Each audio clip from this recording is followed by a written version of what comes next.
Baik, kali ini kita akan membahas bagaimana memanajemen waktu bagi kita sebagai seorang mahasiswa dengan kesibukan kerja, perkuliahan, dan keluarga. Memanajemen waktu sebagai mahasiswa juga bekerja dan memiliki keluarga memang sebagai tantangan yang besar. Kuncinya adalah prioritas, perencanaan yang matang, dan fleksibilitas. Berikut beberapa strategi yang bisa kita terapkan.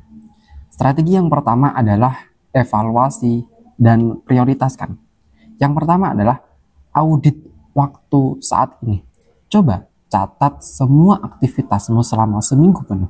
Ini akan membantumu melihat kemana waktumu banyak dihabiskan dan menemukan lubang waktu yang bisa dimanfaatkan.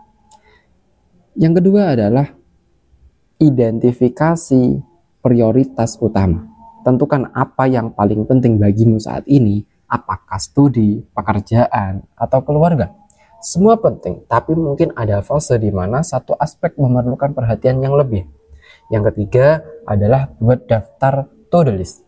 Pisahkan daftar ini berdasarkan kategori akademik, pekerjaan, keluarga, dan pribadi. Bedakan antara tugas yang mendesak dan penting, penting tapi tidak mendesak, mendesak tapi tidak penting, dan tidak mendesak dan tidak penting.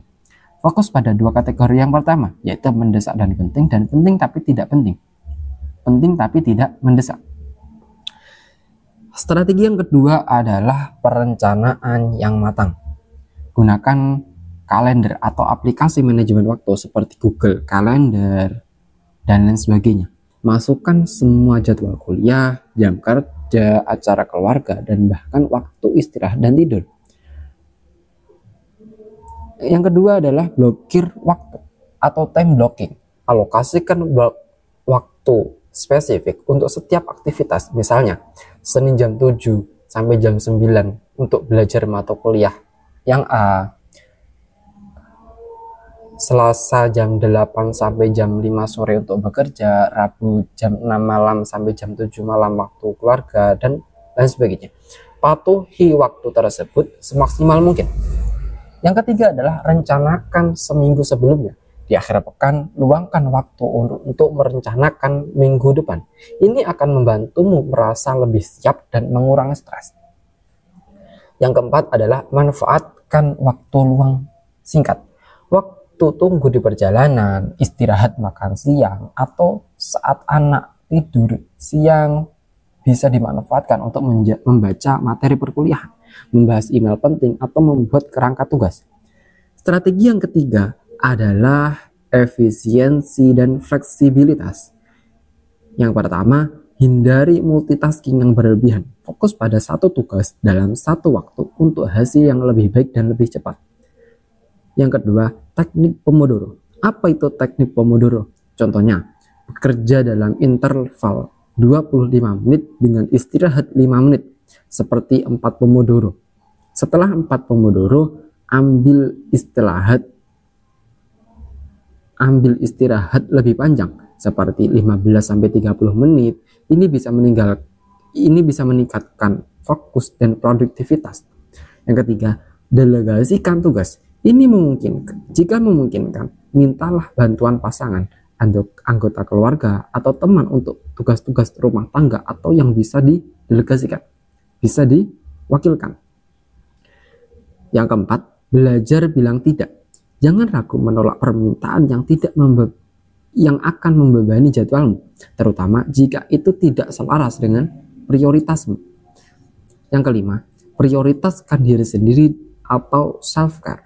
Jangan lupakan waktu untuk istirahat, hobi, atau sekedar bersantai.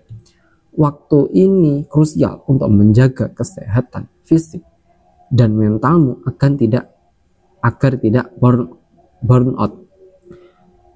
Yang keenam, fleksibilitas dan adaptif. Rencana bisa berubah. Jika ada hal yang tak terduga, jangan panik. Sesuaikan jadwalmu dan kembali ke rencana secepatnya. Strategi yang keempat adalah komunikasi efektif. Yang pertama, bicarakan dengan keluarga. Jelaskan kesibukanmu kepada pasangan atau anak-anak jika sudah cukup besar. Libatkan mereka pada proses perencanaan. agar mereka memahami keterbatasan waktumu dan bisa memberikan dukungan.